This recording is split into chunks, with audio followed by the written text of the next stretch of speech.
Assalamualaikum warahmatullahi wabarakatuh.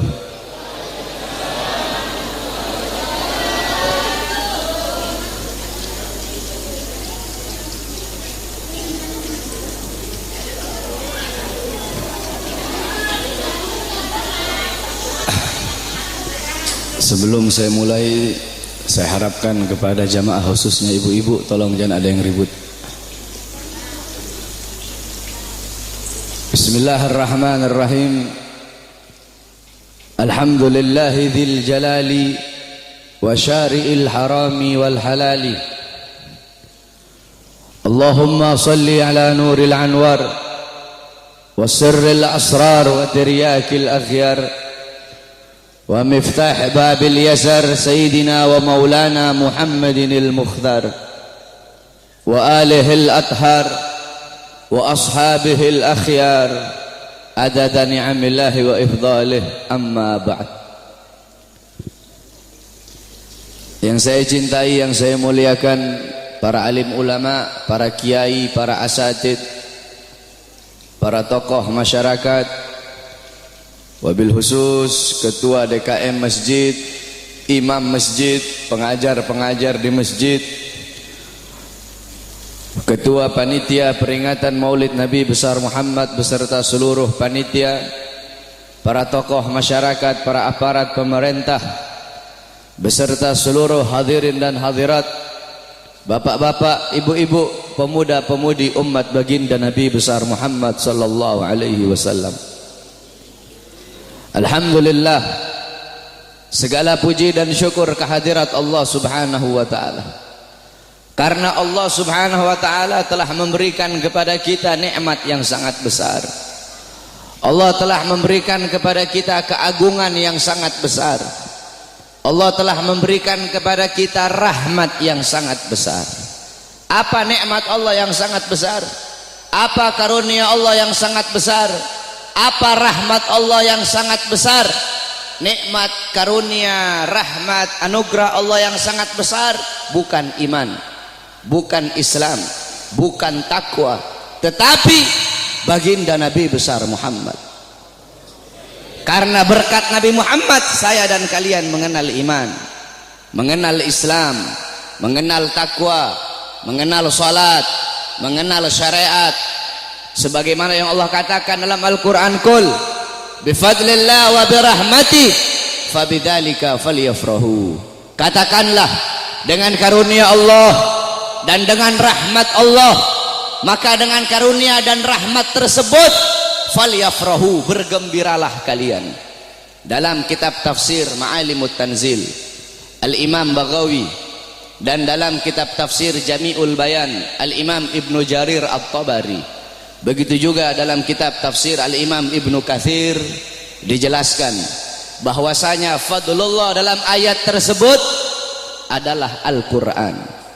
Sedangkan Sayyidina Abbas menafsirkan fadlullah dalam ayat tersebut adalah ilmu.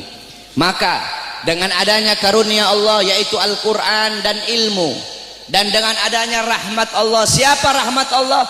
Baginda Nabi besar Muhammad. Maka dengan adanya karunia dan rahmat tersebut falyafrahu, bergembiralah kalian semua, senanglah kalian semua dengan adanya anugerah dan rahmat Allah. Duduknya kita di sini sebagai bukti kegembiraan kita dengan adanya baginda Nabi besar Muhammad sallallahu alaihi wasallam. Beliau nikmat yang begitu besar, beliau rahmat Allah yang sangat besar untuk kita semua, dan Allah jadikan kita sebagai umatnya beliau. Allah jadikan kita sebagai umatnya Nabi Muhammad, umat yang terbaik, umat yang paling mulia, umat yang paling agung, umat yang kelak di yaumil kiamah akan menjadi pemimpin daripada seluruh umat-umat, seluruh umat dari zaman Nabi Adam hingga akhir zaman. Umat yang dimana akan berdiri di posisi paling depan membawa benderanya baginda Nabi besar Muhammad.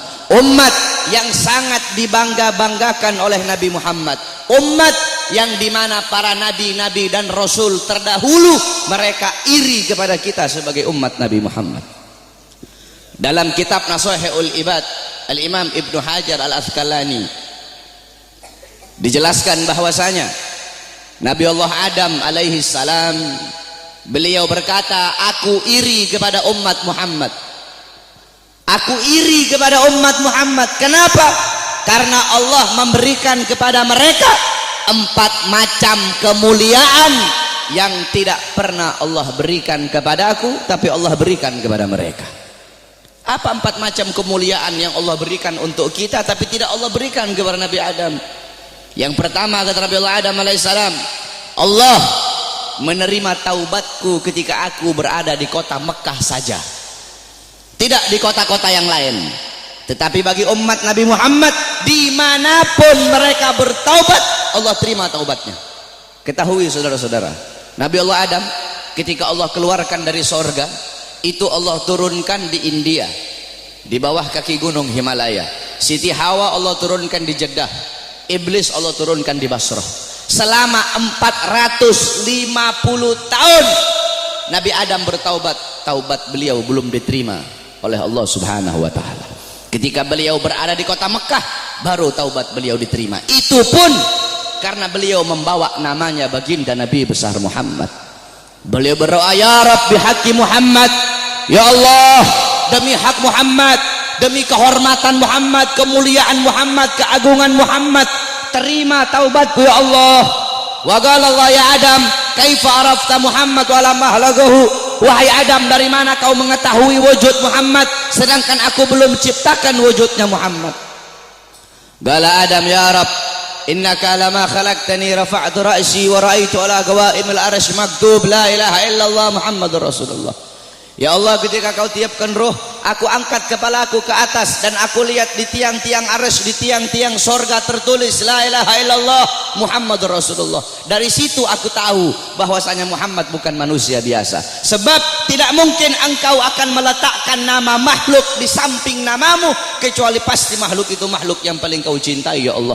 Makanya aku bawa nama Muhammad dalam pertaubatanku kepadamu dengan harapan agar engkau menerima taubatku.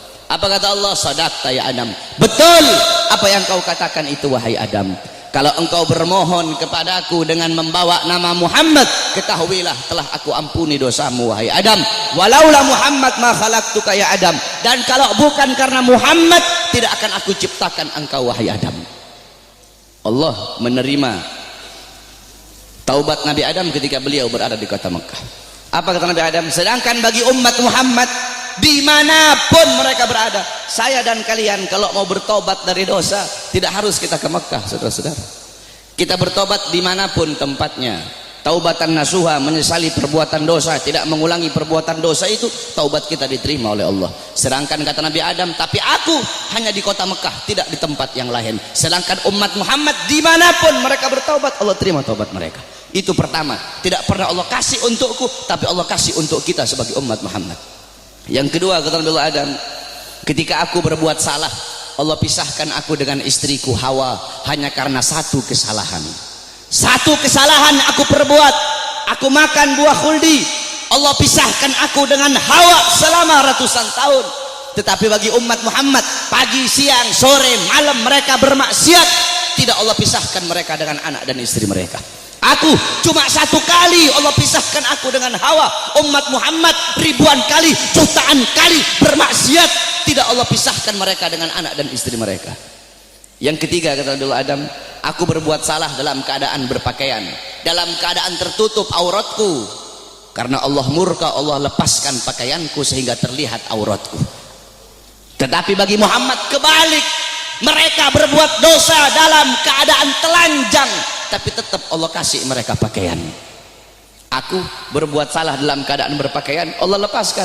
Umat Muhammad, mereka berbuat dosa dalam keadaan melepaskan pakaian, tapi tetap Allah kasih mereka pakaian. Yang keempat, kata Nabi Adam, aku berbuat salah di dalam sorga. Di dalam sorga aku berbuat salah. Allah murka, Allah keluarkan ke dunia. Umat Muhammad kebalik, mereka berbuat dosa di dunia, tapi kalau bertaubat, taubatnya diterima, mereka meninggal husnul khatimah, Allah masukkan mereka ke sorga. Kebalik, kata Nabi Adam, aku berbuat salah di sorga, Allah keluarkan ke dunia. Umat Muhammad berbuat dosa di dunia, Allah masukkan mereka ke sorga. Aku iri kepada umat Muhammad, sungguh aku ingin menjadi umat Muhammad, kata Nabi Allah Adam alaihissalam. Lihat bagaimana kemuliaan umatnya Nabi Muhammad. Nabi Musa alaihissalam ketika beliau naik ke Tur Sina, naik ke Bukit Sina, beliau berdoa, ya Allah, aku ingin melihat cahayamu, aku ingin melihat zatmu, aku ingin melihat wajahmu ya Allah. Apa kata Allah? Wahai Musa, kau tidak akan sanggup, kau tidak akan kuat untuk melihat cahayaku wahai Musa. Ketahuilah, antara diriku dengan hamba-hambaku ditutupi dengan 70.000 hijab, 70.000 penghalang yang menutupi antara diriku dengan hamba-hambaku.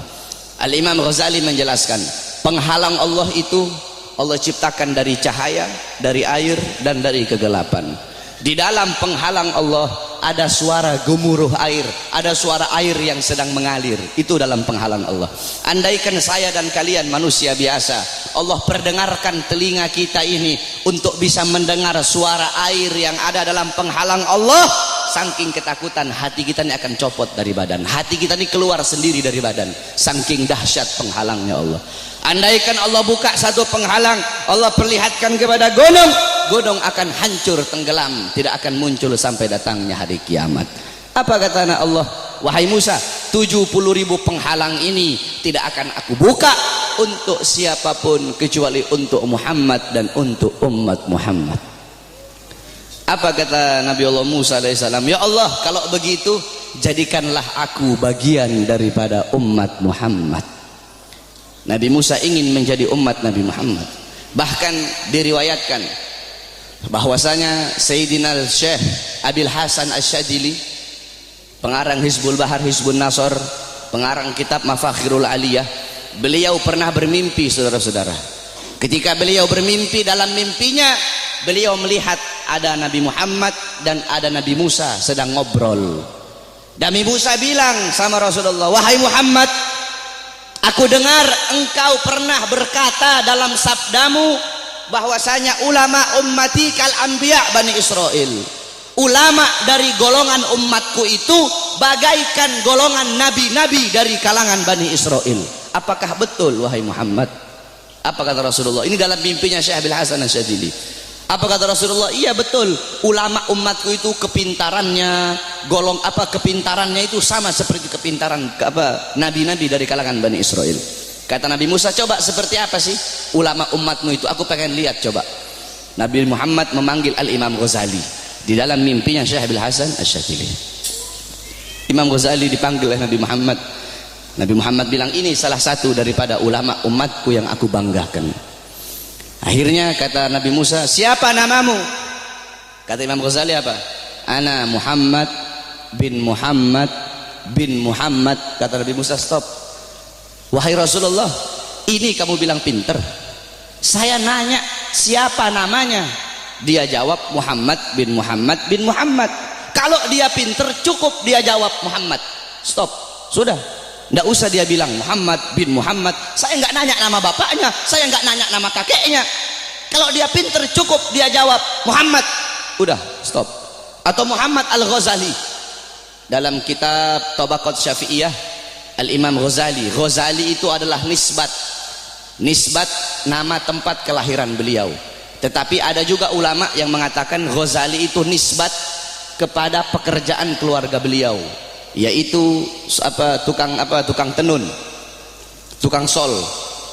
Nah, kata Nabi Musa, kalau kamu pinter cukup kamu jawab Muhammad, nggak usah kamu bilang Muhammad bin Muhammad bin Muhammad, kepanjangan. Apa kata Nabi Musa? Apa kata Imam Ghazali? Ya Rasulullah, izinkan aku untuk menjawab ya Rasulullah. Diizinkan oleh Rasul, dijawab oleh Imam Ghazali, wahai Musa kalimullah.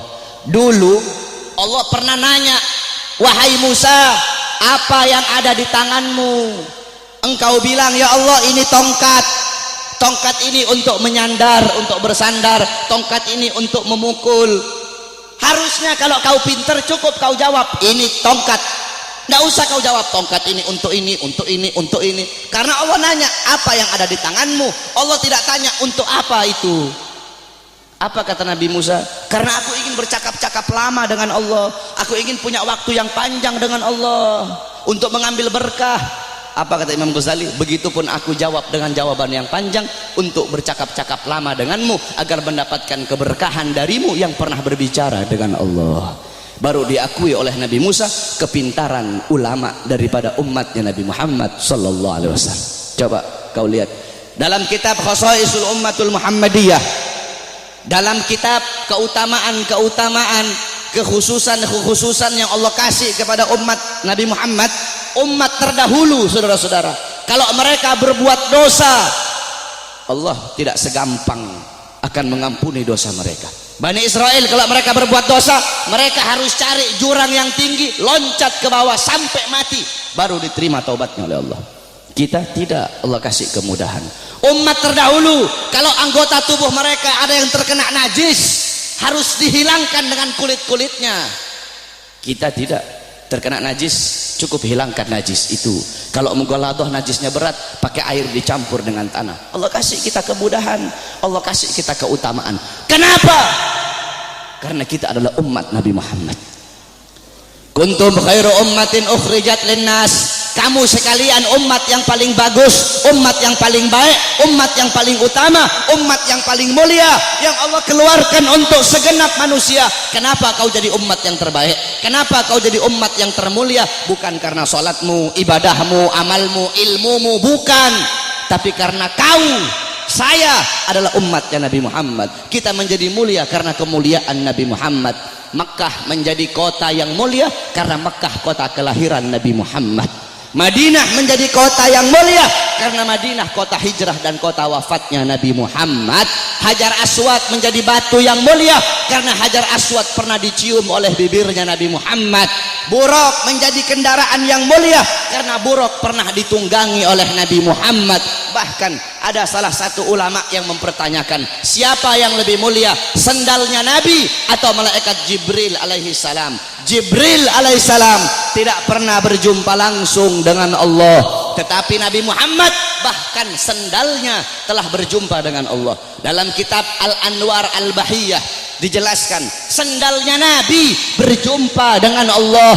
Kenapa sandal itu menjadi mulia? Sandal itu menjadi mulia karena dipakai oleh kaki yang mulia, kakinya baginda Nabi besar Muhammad. Pernah seseorang bertanya kepada salah satu ulama, siapa yang lebih mulia, Ka'bah ataukah makbarahnya Nabi?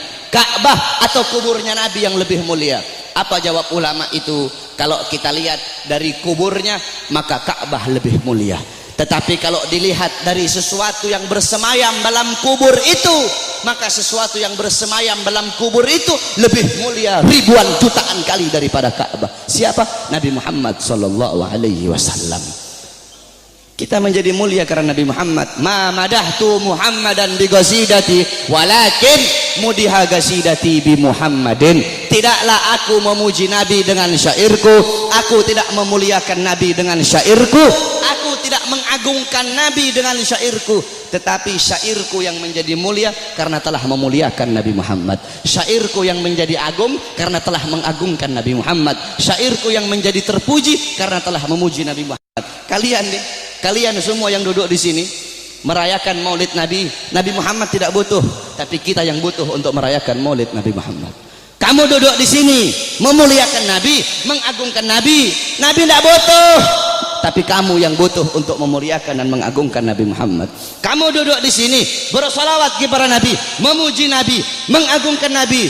Itu tidak akan menambahkan kemuliaan Nabi. Kalau dengan kamu bersolawat menambahkan kemuliaan Nabi, berarti Nabi butuh dengan solawatmu. Nabi tidak butuh, tapi kamu dan saya yang butuh dengan bersolawat kepada Nabi. Kita memuliakan Nabi tidak akan menambahkan kemuliaan Nabi, tapi itu menambahkan kemuliaan kita.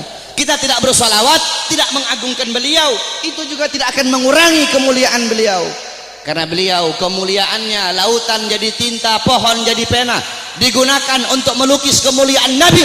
Lautan jadi tinta, pohon jadi pena, tidak akan sanggup untuk melukis tentang kemuliaan Nabi Muhammad. Maka saya dan kalian menjadi mulia karena kemuliaan Nabi Muhammad sallallahu alaihi wasallam. Nabi Allah Adam, saudara-saudara, Allah memerintahkan kepada seluruh penghuni langit untuk bersujud kepada Adam.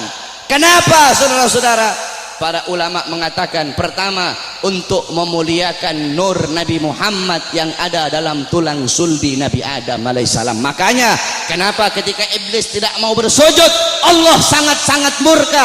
Allah tidak memandang Nabi Adamnya, tetapi yang Allah pandang nur Nabi Muhammad yang ada dalam tulang sulbi Nabi Allah Adam alaihissalam.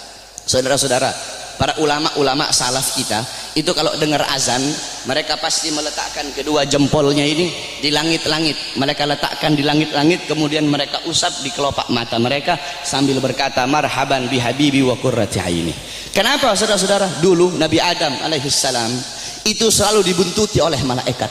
Kemanapun Nabi Adam pergi diikuti oleh malaikat. Nabi Adam bertanya, ya Allah, kenapa setiap aku pergi kok di belakangku selalu ada malaikat? Apa kata Allah? Karena mereka tertarik dengan nur yang ada dalam tulang sulbimu. Apa nur yang ada dalam tulang sulbimu?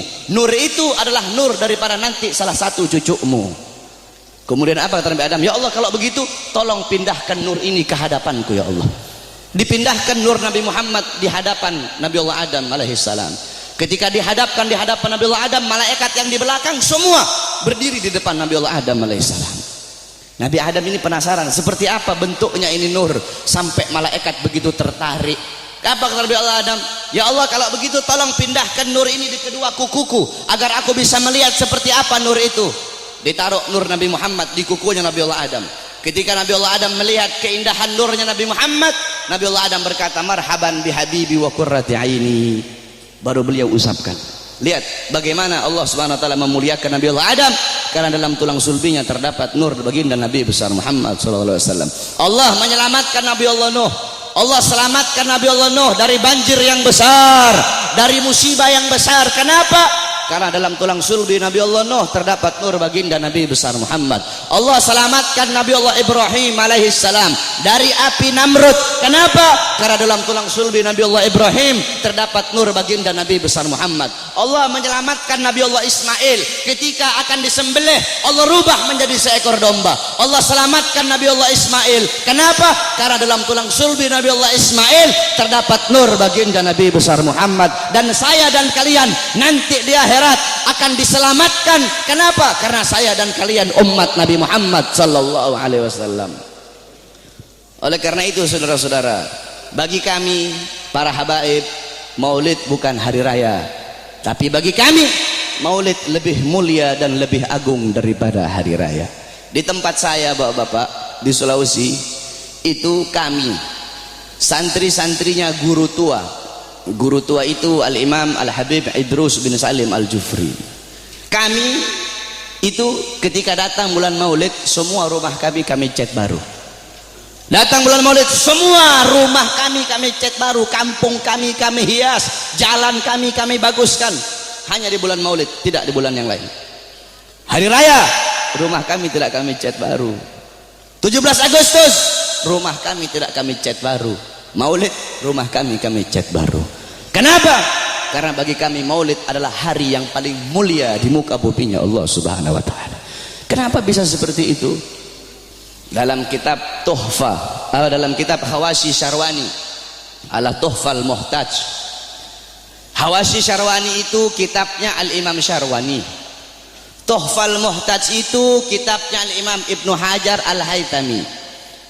Yang dimana Tuhfal Muhtaj adalah syarah daripada kitab Minhajut Talibin Al-Imam Nawawi. Jadi kalau ente orang belajar fikih, ada namanya matan, ada namanya syarah, ada namanya hawashi.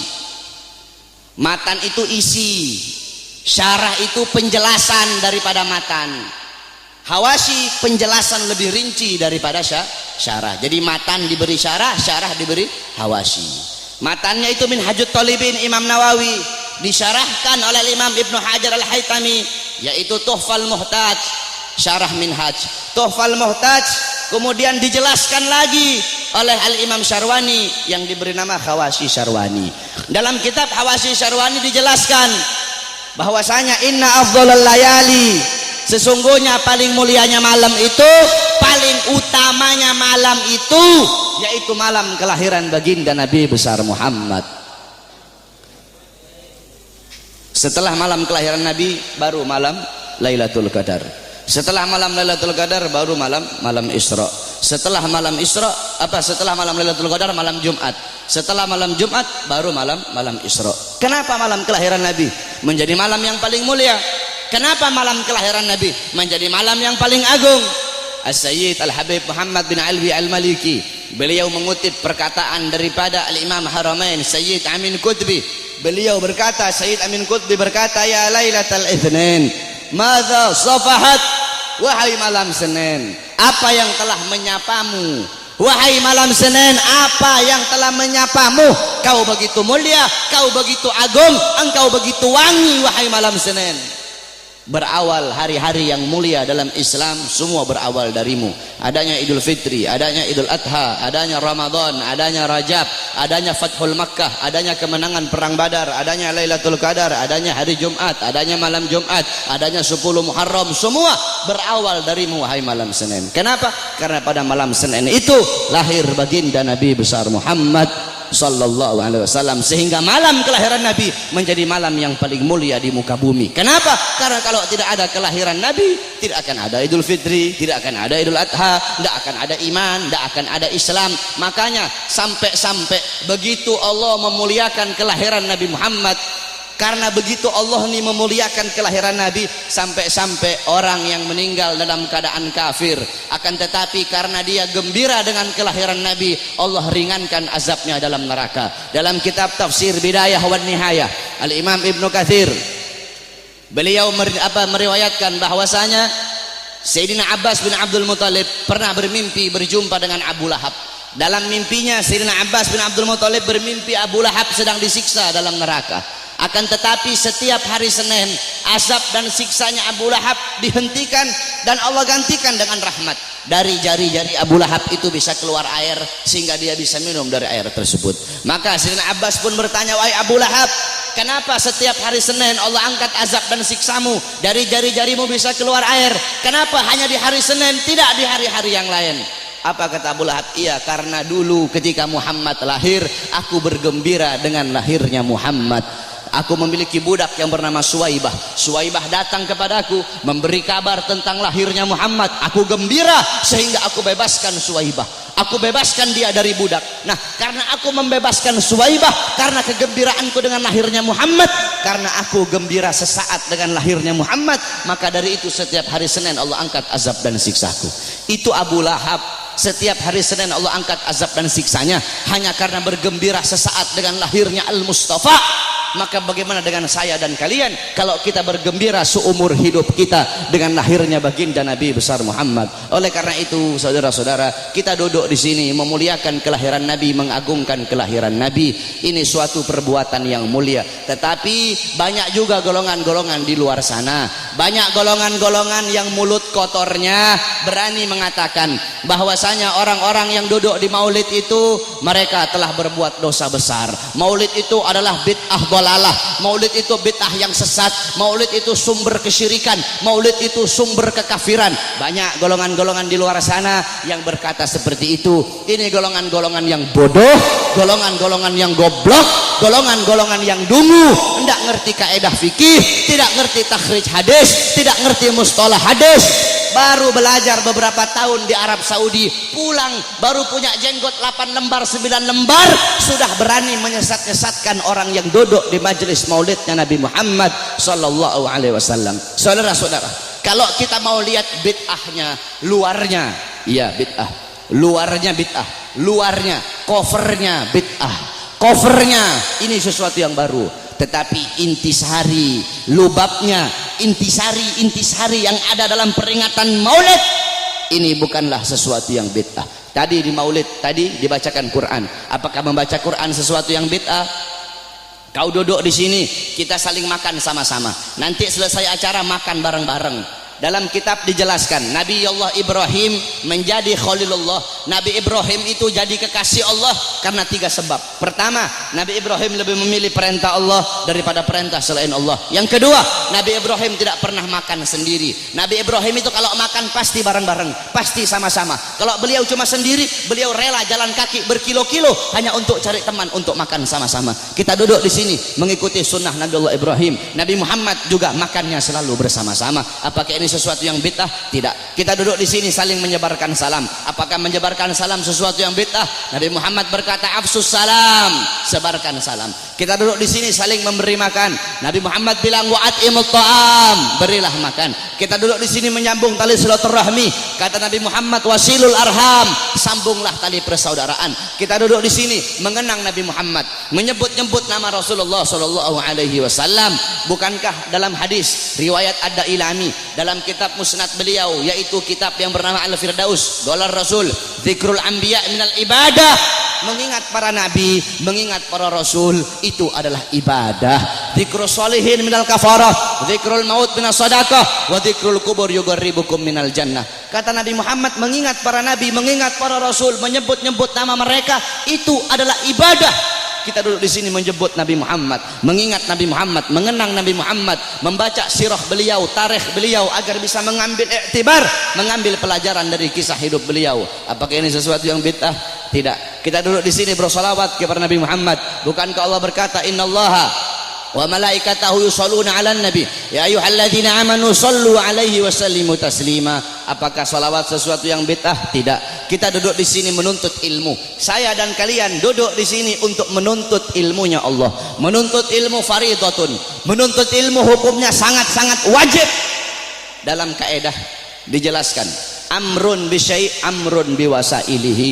Perintah terhadap sesuatu, maka perintah juga terhadap sarana atau prasyarat bagi orang-orang untuk melakukan sesuatu yang diperintahkan tersebut.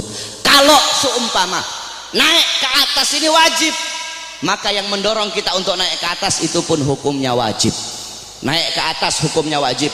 Yang dorong ente naik ke atas apa? Tangga, maka tangga juga hukumnya wajib. Kalau ente naik ke atas hukumnya sunnah, maka tangga juga hukumnya jadi sunnah. Saudara-saudara, beli baju, membeli baju hukumnya apa? Mubah. Beli baju hukumnya mubah. Menutup aurat hukumnya wajib. Menutup aurat hukumnya wajib. Kamu sedang keluar dari rumah, tiba-tiba bajumu lepas, bajumu sobek atau bajumu lepas, kelihatan kamu punya aurat, kelihatan kamu punya aurat. Membeli baju hukumnya mubah, tapi ketika itu berubah menjadi wajib. Kenapa? Karena baju salah satunya yang menjadi syarat bagimu untuk bisa tutup kau punya aurat, sedangkan nutup aurat hukumnya wajib. Bersiwak hukumnya apa? Sunnah. Bikin kantong baju hukumnya apa? Bikin kantong baju hukumnya mubah. Bersiwak hukumnya sunnah. Bikin kantong baju hukumnya mubah. Kamu mau keluar rumah, kantong apa? Bajumu tidak punya kantong. Bajumu tidak punya kantong. Kalau tidak ada kantong tidak bisa kamu bawa. Kamu punya siwak, sedangkan bersiwak hukumnya sunnah. Bikin kantong baju hukumnya mubah.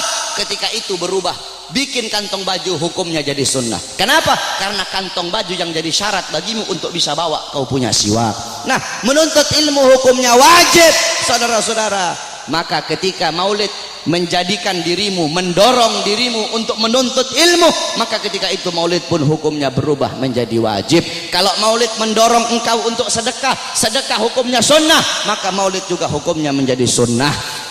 Bersolawat hukumnya sunnah, maka ketika itu maulid mendorong kau untuk bersolawat, maka maulid juga hukumnya menjadi sunnah. Oleh karena itu nanti wasiat saya, kalau nanti ada yang nanya kepada kalian semua, kenapa kamu merayakan maulid Nabi Muhammad? Jawab, saya merayakan maulid Nabi untuk memuliakan dan mengagungkan kelahiran Nabi. Siapa yang suruh memuliakan kelahiran Nabi? Siapa yang suruh mengagungkan kelahiran Nabi? Yang suruh adalah Allah. Ayat tadi itu, qul bi fadlillah wa bi rahmati fabidzalika falyafrahu. Katakanlah dengan anugerah dan rahmat Allah, dengan rahmat itu fayafrahu, gembira kalian, senanglah kalian dengan adanya karunia dan rahmat Allah Subhanahu wa taala. Saudara-saudara, ada beberapa ibadah yang sengaja dikaitkan dengan sejarah. Contohnya haji. Haji itu ibadah wajib, sengaja dikaitkan dengan sejarah Nabi Allah Ibrahim, mulai dari wukuf, tawaf, sa'i, melempar jumrah, sehingga ibadah haji menjadi ibadah wajib. Berpuasa pada tanggal 10 Muharram. Berpuasa pada tanggal 10 Muharram itu sengaja dikaitkan dengan sejarah Nabi Musa alaihi salam. Ketika Rasulullah nanya sama Yahudi Madinah, kenapa kalian berpuasa pada tanggal 10 Muharram? Kata Yahudi Madinah, karena kami bersyukur atas selamatnya Nabi Musa dari kejaran tentara Fir'aun. Apa kata Rasulullah? Nahnu ahaqqu bi Musa minkum. Kami lebih berhak atas Musa daripada kalian. Rasul pun memerintahkan para sahabat untuk berpuasa pada tanggal 10 Muharram, sehingga berpuasa pada 10 Muharram menjadi ibadah sunnah. Saudara-saudara, Para ulama mengatakan, jikalau perhatikan kata-kata ini, jikalau berpuasa pada tanggal 10 Muharram menjadi ibadah sunnah karena bersyukur atas selamatnya Nabi Musa, maka bagaimana dengan terselamatkan seluruh alam semesta ini berkat adanya Nabi Muhammad? Selamat Nabi Musa, kalian bersyukur dengan berpuasa di tanggal 10 Muharram. Maka bagaimana dengan terselamatkan seluruh alam semesta berkat Nabi Muhammad sallallahu alaihi wasallam. Saudara-saudara, kita ini udah telat. Saya dan kalian udah telat, saudara-saudara. Yang pertama kali memuliakan kelahiran Nabi, yang pertama kali mengagungkan kelahiran Nabi adalah Allah Subhanahu wa taala. Tetapi Allah punya cara lain. Cara Allah tidak sama dengan cara kita. Cara kita memuliakan hari kelahiran Nabi, duduk di sini undang para ulama, para habaib, para kiai, minta nasihat dari beliau-beliau, bersolawat, baca maulid. Itu cara kita. Tapi Allah punya cara sendiri. Bagaimana cara Allah memuliakan kelahiran Nabi? Yang pertama kali memuliakan kelahiran Nabi itu Allah, bukan manusia, bukan malaikat, Allah Subhanahu wa taala. Bagaimana caranya Allah memuliakan kelahiran Nabi? Dalam kitab Qisasul Anbiya dijelaskan. Kita semua tahu Nabi Muhammad lahir pada hari Senin pada tanggal 12 Rabiul Awal pada tahun gajah, amal fil. Wa summiya ama wiladati amal fil. Dinamakan tahun kelahiran beliau itu tahun gajah, li'anna malikal Habasyah, karena raja Habasyah mengutus tentara-tentara yang menaiki gajah yang besar. Untuk apa? Lihadmil Ka'bah, untuk merusak Ka'bah, untuk menghancurkan Ka'bah. Tapi Allah punya rencana lain. Allah mengutus burung ababil dari neraka Sijil. Satu ekor burung bawa 2 buah batu, 3 buah batu. 1 batu di mulutnya, 2 batu ditaruh di kakinya. Dengan izin Allah itu burung terbang. Allah perintahkan untuk melemparkan itu batu di atas kepala tentara gajah. Ketika itu batu jatuh di atas kepala tentara gajah, tembus sampai ke kaki, saudara-saudara. Allah hancurkan pasukan gajah. Kenapa Allah hancurkan pasukan gajah?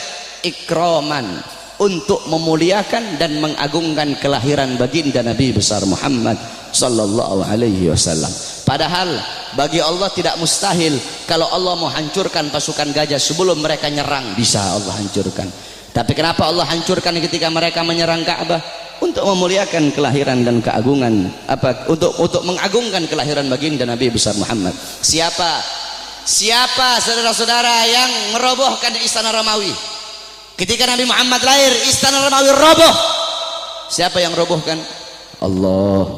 Kenapa Allah robohkan istana Romawi di hari lahirnya Nabi? Padahal tidak mustahil kalau Allah mau robohkan sebelum Nabi Muhammad lahir, bisa. Bisa bagi Allah. Allah merobohkan sebelum Nabi Muhammad lahir, bisa. Tapi kenapa Allah robohkan di hari lahirnya Nabi? Ikraman, untuk memuliakan dan mengagungkan kelahiran baginda Nabi besar Muhammad.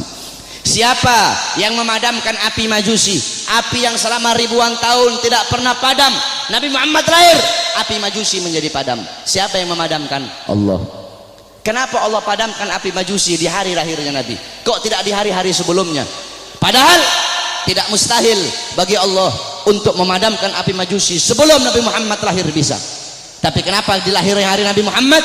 Ikraman, untuk memuliakan dan mengagungkan kelahiran Nabi Muhammad. Oleh karena itu Allah saja memuliakan kelahiran Nabi, Allah saja mengagungkan kelahiran Nabi.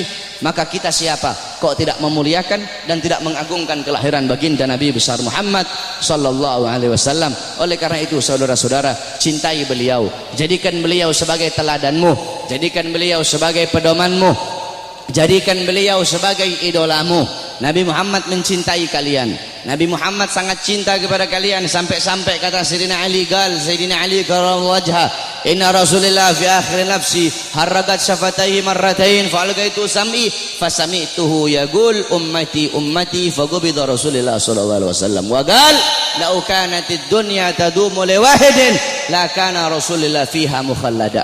Apa kata Sayyidina Ali? pada saat detik-detik terakhir nafasnya Nabi Muhammad, aku melihat beliau menggerakkan bibirnya dengan 2 kali gerakan. Aku dekatkan telingaku, aku mendengar beliau berkata, ummati ummati, faqabida Rasul, dan meninggal Nabi Muhammad. Apa kata Sayyidina Ali? Lau kanatid dunya tadumu li wahidin la kana Rasulullah fiha mukhallada. Andaikan bisa satu wujud hidup abadi di muka bumi, yang paling pantas itu cuma Nabi Muhammad. Saking mulianya Nabi besar Muhammad sallallahu alaihi wasallam. Nabi Muhammad mengorbankan nyawanya, mengorbankan jiwanya untuk siapa? Untuk kalian sebagai umat. Nabi Muhammad, beliau pipi beliau tertusuk tulang sampai tembus ke sebelah. Demi siapa? Demi kalian sebagai umat. Nabi Muhammad gigi gerahamnya patah, gigi gerahamnya Nabi patah. Demi siapa? Demi kalian sebagai umat. Sampai-sampai Uwais Al-Qarni yang berada di Yaman, Uwais Al-Qarni tidak pernah berjumpa dengan Nabi, tapi ketika Uwais Al-Qarni mendengar Nabi Muhammad gigi gerahamnya patah, Uwais Al-Qarni ambil benda tumpul, dia pukulkan di pipinya agar gigi-gigi gerahamnya patah. Kenapa? Dia ingin merasakan apa yang dirasakan oleh Nabi Muhammad SAW. Nabi Muhammad mukanya dilempar dengan kotoran onta, dilempar batu sampai dahinya berdarah. Ketika dahi beliau berdarah, beliau tampung darah itu agar tidak jatuh di atas tanah. Kenapa? Karena kalau darah beliau jatuh di atas tanah, Allah akan tenggelamkan orang-orang yang melempari beliau. Apa kata beliau? Mereka adalah umatku, mereka belum diberi hidayah oleh Allah Subhanahu wa taala. Nabi Muhammad berjuang untuk siapa? Untuk kalian semua sebagai umat. Agar apa? Agar apa? Agar iman sampai. Agar apa? Agar Islam sampai. Agar apa? Agar masjid sampai. Agar apa? Agar ulama sampai. Agar apa? Agar kiai sampai kepada kalian, agar ilmu agama sampai, agar tauhid sampai, agar syariat sampai, agar seluruh ilmu-ilmu itu sampai kepada kalian. Tetapi setelah itu semua sampai, malah kalian sia-siakan. Setelah sholat sampai, malah kalian belakangi. Setelah takwa sampai, malah kalian campakkan. Setelah syariat sampai, malah kalian campakkan. Kalian mengambil budaya barat, kalian mengambil orang-orang barat sebagai teladan kalian, sebagai pedoman kalian, sebagai pedoman anak-anak kalian. Kalian tinggalkan Nabi Muhammad SAW.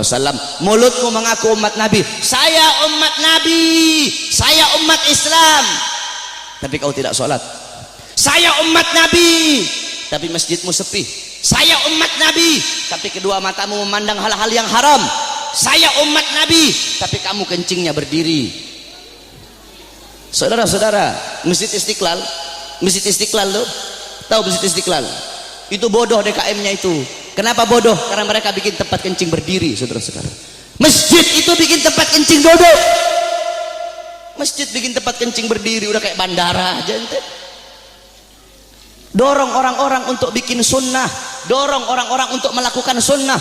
Ente ketua masjid, orang-orang yang ada di masjid bikin tempat kencingnya duduk. Adapun orang yang masuk ke dalam itu kencingnya berdiri atau duduk, urusan mereka. Yang penting kamu telah dorong mereka untuk mengikuti sunnah. Sufyan Ats-Tsauri, tahu Sufyan Ats-Tsauri? Ats-Tsaur itu banteng. Kenapa Sufyan Ats-Tsauri dipanggil banteng? Karena dia masuk ke masjid itu mendahulukan kaki kiri, sehingga terdengar suara ya Tsaur qaddimul yumna. Hei banteng, dahulukan kaki kananmu.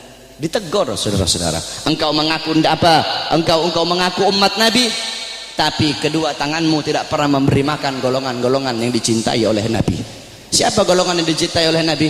Anak yatim, fakir miskin, para janda-janda. Kau ngaku cinta Nabi, tapi kau tidak pedulikan mereka. Kau biarkan mereka dalam keadaan lapar, kau biarkan mereka dalam keadaan teraniaya, sedangkan mereka golongan yang sangat dicintai oleh Nabi Muhammad SAW. Engkau mengaku umat Nabi, tapi kau biarkan besok anak-anakmu merayakan Valentine. Engkau ngaku umat Nabi, tapi kalian para orang tua biarkan anak-anak gadis kalian membuka aurat. Saudara-saudara, makanya jangan heran bapak-bapak yang ada di sini, pasti rata-rata kebanyakan anak-anak kalian kalau cium tangan kepada kalian bukan di hidung, cium tangan kalian di pipi, cium tangan kalian di dahi, itu masih mending kena. Ada yang sampai nggak kena udah dilepas. Padahal harusnya seorang anak itu cium tangan di bawah hidung, bukan di atas hidung. Cium tangan di bawah hidung, kemudian dihirup udara tangan itu, tangan orang tua. Begitu cara anak-anak cium tangan. Tapi kenapa anak-anakmu cium tangan di pipi, anak-anakmu cium tangan di dahi? Karena kalian sebagai orang tua tidak pernah mendidik anak-anak kalian dengan didikannya Nabi Muhammad SAW. Jangan heran anak-anakmu melotot di hadapan kalian, anak-anak kalian membantah perintah kalian. Ada zaman sekarang anak bunuh bapak, anak bunuh ibu, anak masukkan ibunya dalam penjara. Jangan kau salahkan, kenapa kalian sebagai orang tua tidak pernah mendidik anak-anak kalian dengan didikan agama. Laisal mar'u yuladu aliman, tidak ada seseorang dilahirkan dalam keadaan alim, tidak ada. Saudara-saudara, kewajiban kalian sebagai orang tua untuk mendidik anak-anak kalian dengan didikan agama. Bapak-bapak zaman sekarang sibuk cari uang, sibuk cari harta, pagi siang sore malam keluyuran cari uang.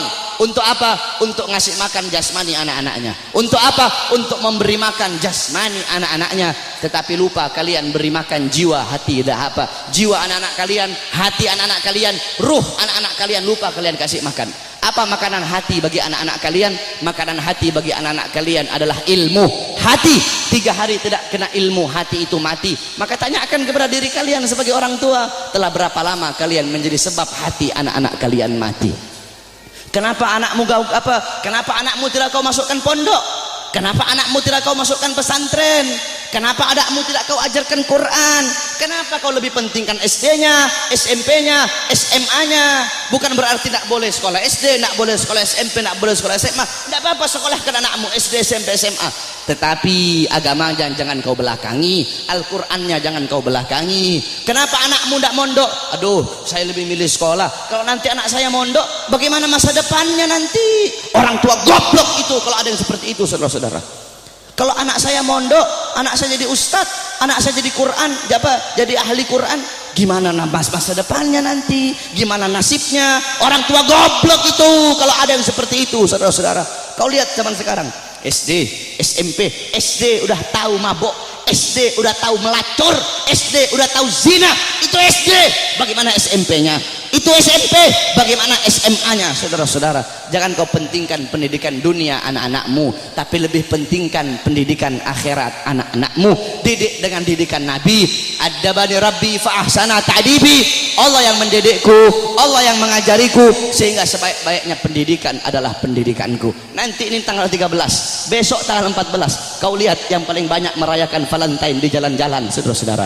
Yang paling banyak merayakan Valentine bukan orang Kristen. Yang paling banyak merayakan Valentine bukan orang Buddha, bukan orang Hindu, bukan orang Katolik, bukan Yahudi, bukan Nasrani. Yang paling banyak merayakan Valentine di Indonesia adalah anak-anak kita, saudara-saudara, anak-anak Islam, putra-putri Islam, putra-putrimu yang paling banyak merayakan Valentine. Valentine itu adalah harinya orang-orang Romawi. Valentine itu adalah mengenang kematian Santa Valentino atau siapa itu namanya orang-orang Romawi itu.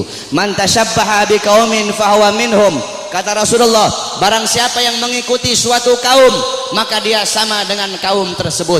Engkau mengikuti orang Romawi, engkau mengikuti orang Barat, engkau mengikuti orang kafir, mengikuti budaya mereka, mengikuti adat istiadat mereka, mengikuti hari-hari besar mereka, engkau sama seperti mereka. Mereka dilaknat, engkau pun akan dilaknat oleh Allah Subhanahu wa taala. Memang betul kata Nabi Muhammad. Nabi Muhammad sallallahu alaihi wasallam, beliau pernah bersabda, la taqumus saah.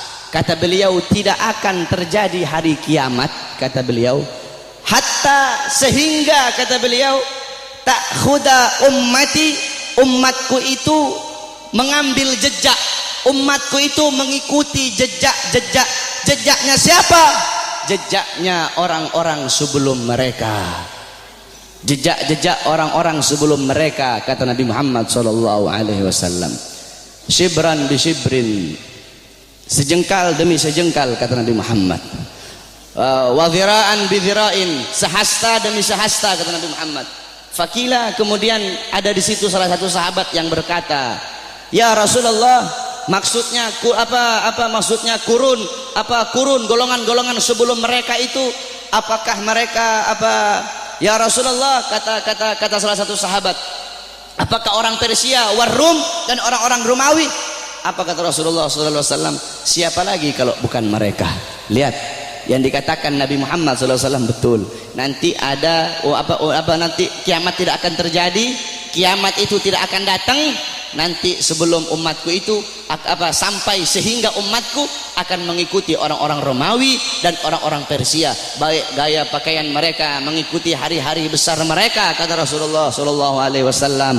Maka ketika itu sudah terjadi, berarti itu adalah salah satu daripada tanda-tanda kiamat. Oleh karena itu saudara-saudara sekalian yang dimuliakan oleh Allah, didik kau punya anak-anak dengan didikan Nabi Muhammad.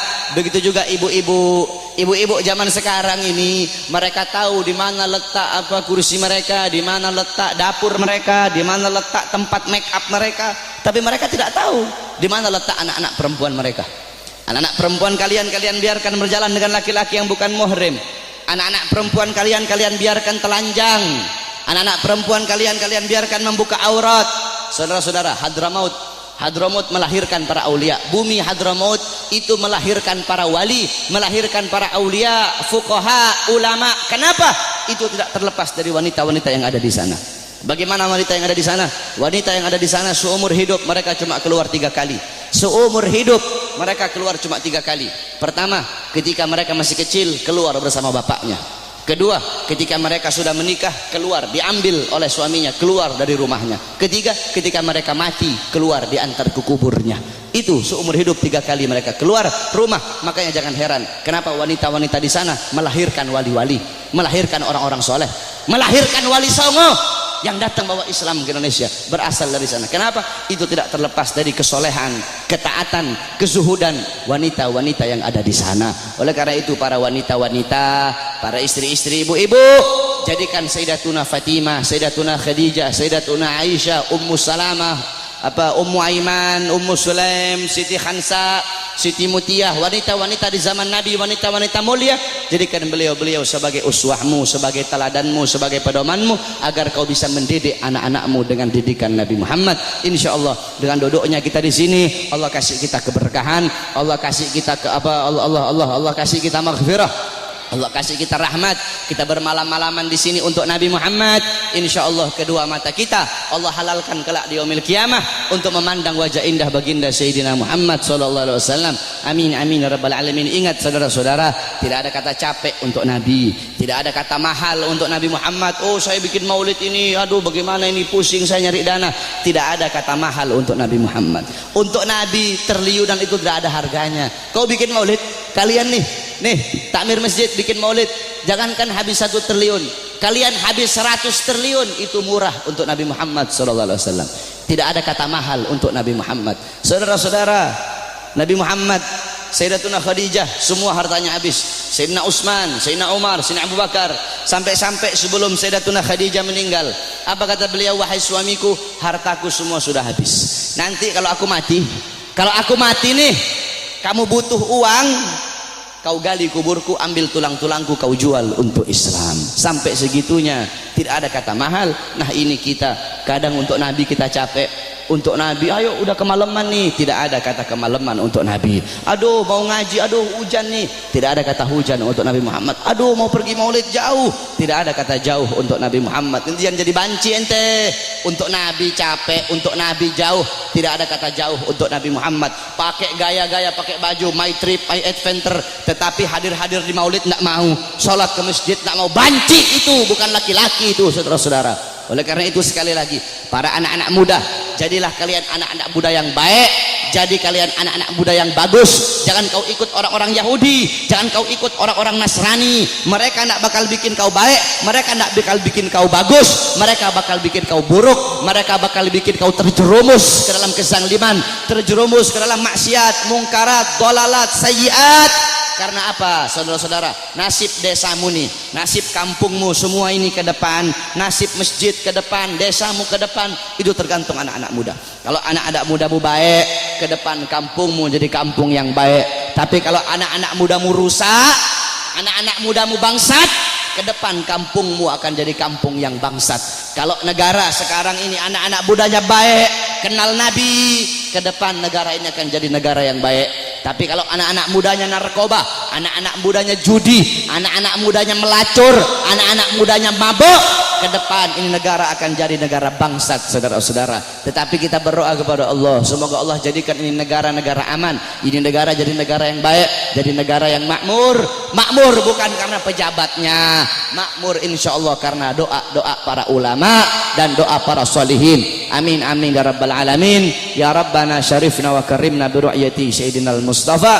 Ya Rabbana syarifna wa karimna bi ru'yati sayyidinal Mustafa. Kita doakan para ulama kita, para guru-guru, para ulama, para ustadz, para murabbi kita, semoga Allah panjangkan umur beliau-beliau, karena beliau-beliau pewaris Nabi, penyambung lidah Nabi, penerus perjuangan Nabi. Semoga Allah panjangkan umur-umur beliau, Allah permudah urusan dunia akhirat beliau, Allah sehatkan jasmani dan ruhani beliau, sehingga ilmu-ilmu beliau bermanfaat untuk kita semua.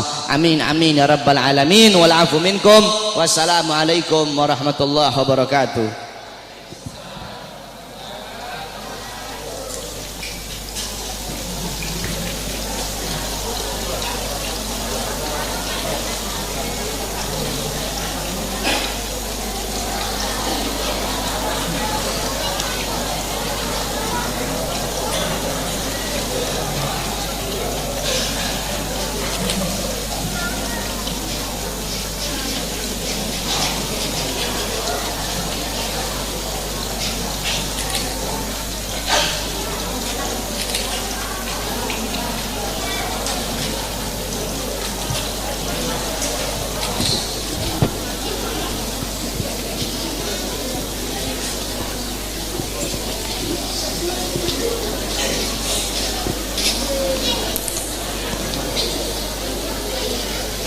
Iya, terima kasih kami ucapkan kepada guru kita Al-Habib Bahar bin Ali bin Smith.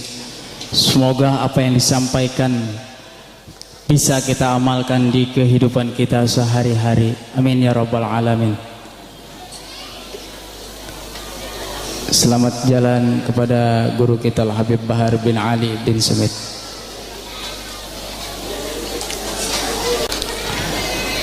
Iya, baiklah.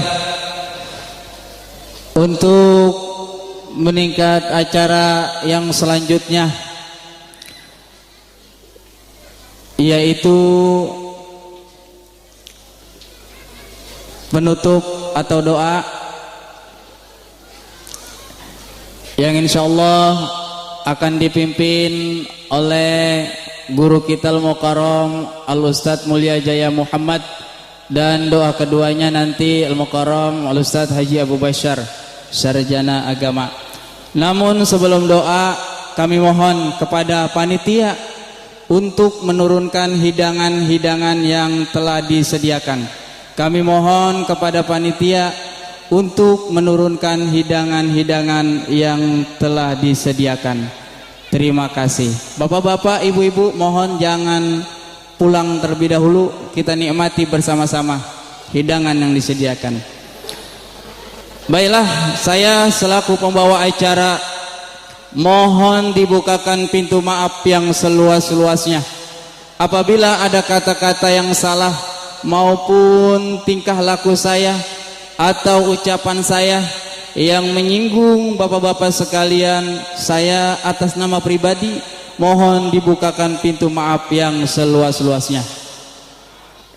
Dan juga kami mengucapkan ribuan terima kasih kepada warga RW 08 dan juga RT 09 dan para donatur-donatur yang membantu untuk kegiatan untuk memperingati hari kelahiran Nabi besar kita Nabi Muhammad SAW.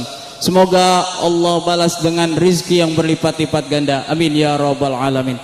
Baiklah, untuk acara selanjutnya yaitu penutup atau doa yang akan dipimpin oleh guru kita Al-Mukarram Al-Ustadz Mulia Jaya Muhammad. Dari saya, wassalamualaikum warahmatullahi wabarakatuh.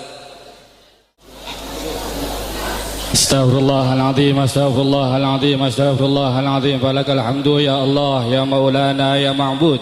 Bismillahirrahmanirrahim. Alhamdulillahi rabbil alamin. Hamdan syakirin, hamdan na'imin, hamdan yuwafi ni'amahu wa yukafi'u mazidah. يا ربنا لك الحمد ولك الملك ولك الشكر كما ينبغي لجلالك الكريم العظيم سلطانك. اللهم صل على سيدنا محمد وعلى ال سيدنا محمد. اللهم انصرنا فإنك خير الناصرين، وافتح لنا فإنك خير الفاتحين، وارحمنا فإنك خير الراحمين، واغفر لنا فإنك خير الغافرين، وارزقنا فإنك خير الرازقين، واحفظنا فإنك خير الحافظين. اللهم اهدنا ونجنا من القوم الظالمين. اللهم بارك لنا في أسمائنا وأبصارنا وقلوبنا وأرواحنا وذرياتنا، وتب علينا إنك أنت التواب الرحيم، واجعلنا شاكرين بك مسنين بها كابلين لها هادمها علينا.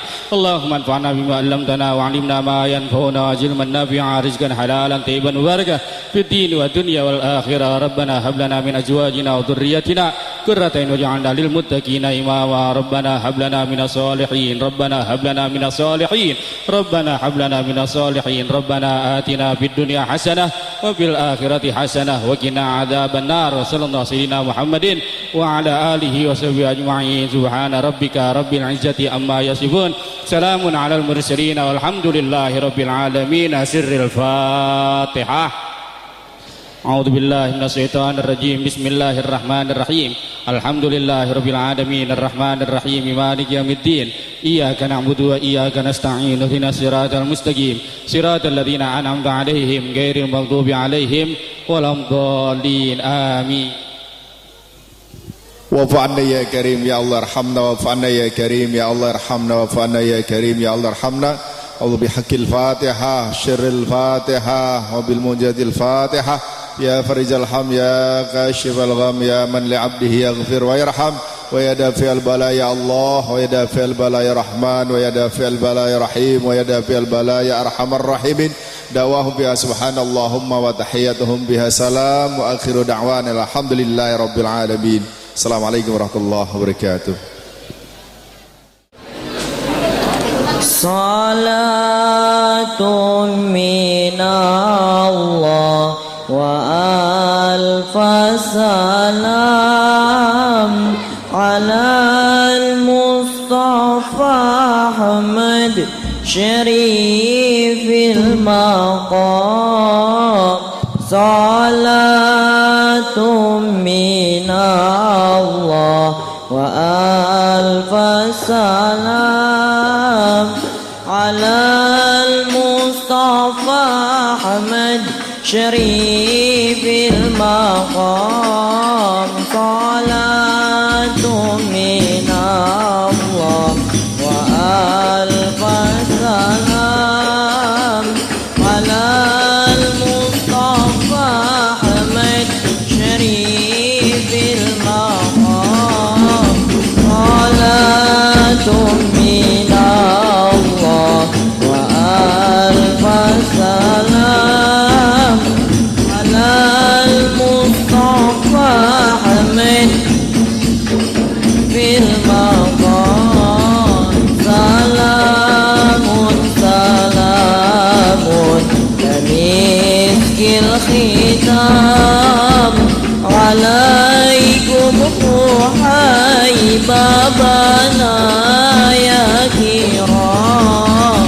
صلاة من الله وألف سلام على المصطفى أحمد في المقام.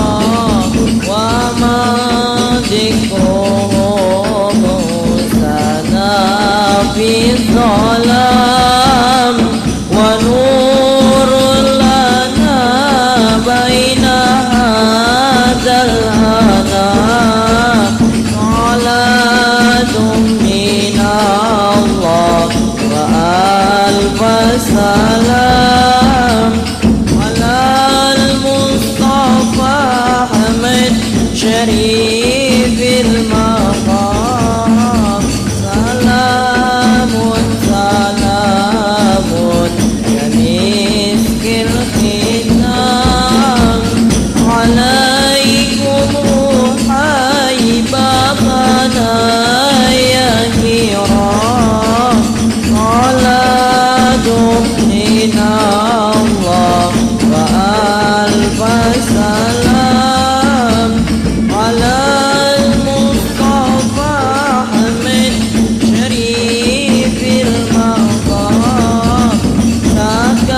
العباد